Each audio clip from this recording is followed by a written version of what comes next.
అందరికీ నమస్కారం. ఇంకా సుమారు 2 నెలల కాలంలో మనకి పార్లమెంటు అట్లాగే అసెంబ్లీ ఎలక్షన్స్ జరగబోతున్నాయి. విశాఖపట్నము చాలా ప్రతిష్టాత్మకంగా భారతీయ జనతా పార్టీ తీసుకుంది.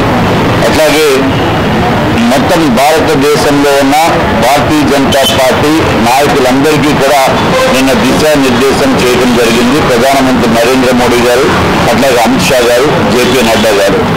విశాఖపట్నం నుంచే కాకుండా ఆంధ్ర రాష్ట్రం నుంచి సుమారు 200 మంది ప్రతినిధులు అక్కడికి వెళ్ళడం జరిగింది. మొత్తం భారతదేశం నుంచి 10,000 మంది రావడం జరిగింది. అత్యంత అద్భుతంగా భారత్ మండపంలో నిన్న జరిగిన కార్యక్రమం, మొన్న జరిగిన కార్యక్రమంలో భారతీయ జనతా పార్టీ తిరుగులేని విజయం. అంటే 2 అలయన్సెస్తో పాటు కలిస్తే ఎన్డీఏ అలయన్సెస్ తోటి 400 పైగా పార్లమెంటు సభ్యులు ఉండాలి అనే ఉద్దేశంతో నిన్న కార్యక్రమం చేపట్టడం జరిగింది. అట్లాగే ఇంకా మన ఆంధ్ర రాష్ట్రానికి వస్తే అన్ని చోట్ల కూడా ప్రగతితోటి ఇతర రాష్ట్రాలు ప్రగతితోటి పయనిస్తూ ఉంటే ఆంధ్ర రాష్ట్రం మాత్రం అధోగతి పట్టింది. అంతా కూడా డిస్ట్రక్టివ్ పాలిటిక్స్ తోటి ఆంధ్ర రాష్ట్రాన్ని సర్వనాశనం చేసేసింది జగన్మోహన్ రెడ్డి గారు. ఈ జగన్మోహన్ రెడ్డి గారి ప్రభుత్వం వచ్చిన తర్వాత ఏదైతే ఆయన అంతకుముందు మద్యపాన నిషేధం చేసిన తర్వాతే 2024కి ఎలక్షన్స్కి వెళ్లే ముందు నేను అప్పుడే ఓటు అడుగుతాను, మద్యపాన నిషేధం చేసిన తర్వాతే ఓటు అడుగుతానని చెప్పిన గౌరవ ముఖ్యమంత్రి జగన్మోహన్ రెడ్డి గారు ఈరోజు ప్రజల్లోకి వచ్చి మేము సిద్ధమని చెప్పి చేతులు బిగించి మేము సిద్ధంగా ఉన్నాము ఎలక్షన్స్ కానీ ఓట్లు అడగడానికి ఏ విధమైన నైతిక హక్కు ఉంది? ఆయనకి నైతిక హక్కు లేదు. చెప్పింది ఒకటి, చేసింది ఒకటి. రాష్ట్రాన్ని సర్వనాశనం చేసింది జగన్మోహన్ రెడ్డి గారు. అట్లాగే కరెంటు బిల్లులు పెంచనని చెప్పారు. వచ్చిన తర్వాత ఆయన ముఖ్యమంత్రి అయిన తర్వాత 8 సార్లు కరెంటు బిల్లులు పెంచారు. చిన్న విషయం కాదు. 8 సార్లు కరెంటు బిల్లులు పెంచడం అంటే ఒక్కొక్క ఇంటికి కనీసం 1000 రూపాయలు ఎక్స్ట్రా వచ్చింది కరెంటు బిల్లు. ఇంకా పెద్ద ఇళ్ళకైతే ఇంకా చాలా ఎక్కువ ఉంది. కనీసం చిన్న వాళ్ళకి 500 రూపాయలు కరెంటు బిల్లు వచ్చే సమయంలో ఇప్పుడు 1500 రూపాయలు కరెంటు బిల్లు వస్తుంది. అంటే నెలకి జగన్మోహన్ రెడ్డి గారు దోపిడీ చేస్తుంది కరెంటు ద్వారా 1000 రూపాయలు. అంటే సంవత్సరానికి 12,000 రూపాయలు దోపిడీకి గురవుతున్నారు ఆంధ్ర రాష్ట్ర ప్రజలు. 5 సంవత్సరాలకి 60,000 రూపాయలు దోచుకుంటున్నారు జగన్మోహన్ రెడ్డి గారు. అట్లాగే లిక్కర్లో అత్యంత పెద్ద స్కామ్ మన ఆంధ్ర రాష్ట్రంలో జగన్మోహన్ రెడ్డి గారు లిక్కర్ పంపిణీ కార్యక్రమం. పేరుకి గవర్నమెంట్ ద్వారా లిక్కర్ అమ్ముతున్నామని చెప్పడమే తప్ప ఆ డబ్బంతా గవర్నమెంట్ కాదు. మెజారిటీ డబ్బు కేవలము జగన్మోహన్ రెడ్డి గారు జేబుల్లోకి పోతానని చెప్పడానికి ఏమాత్రం సందేహం లేదు. 12 రూపాయల బాటిల్ని జగన్మోహన్ రెడ్డి గారు 200 రూపాయలకు అమ్ముతున్నారు.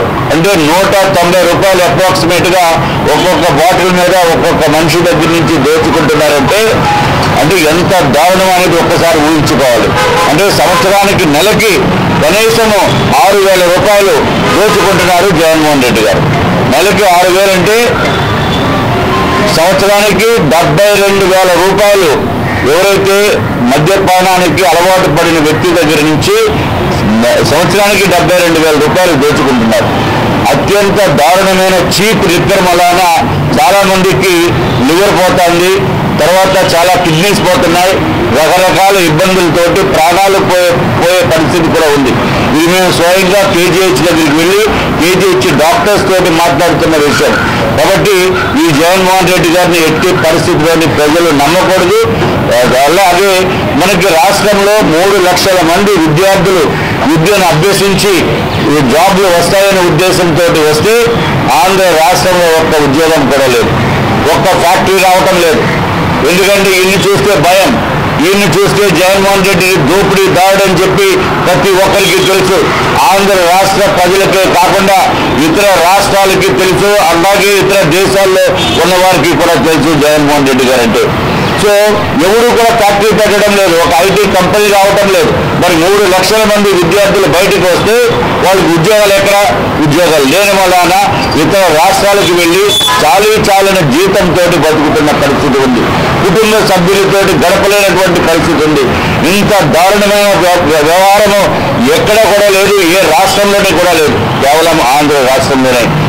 అట్లాగే ఆయన చేసిన 1, 2 కాదు, అన్నా క్యాంటీన్లు 5 రూపాయలకి భోజనము 5 రూపాయలకి టిఫిన్ పెట్టే అన్నా క్యాంటీన్ని జగన్మోహన్ రెడ్డి గారు మొత్తం ఆంధ్ర రాష్ట్రంలో అన్నా క్యాంటీన్ లేకుండా చేసేసి నా గొప్పతనం జగన్మోహన్ రెడ్డి గారికి.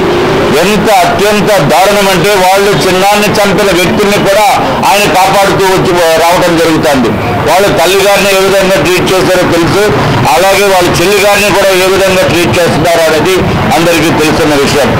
ఇటువంటి దుర్మార్గపు పరిపాలన విధానాన్ని చేపట్టిన జగన్మోహన్ రెడ్డి గారు మళ్ళీ ఎలక్షన్స్ లో మేము సిద్ధంగా ఉన్నాము, మేము డబ్బులు ఇచ్చి ఓటుకి 2,000 5,000 ఇచ్చి కొని మళ్ళీ అధికారంలోకి వస్తామని చెప్పి ప్రగల్భాలు పలుకుతున్నారు వాళ్ళ తాలూకా క్యాండిడేట్స్.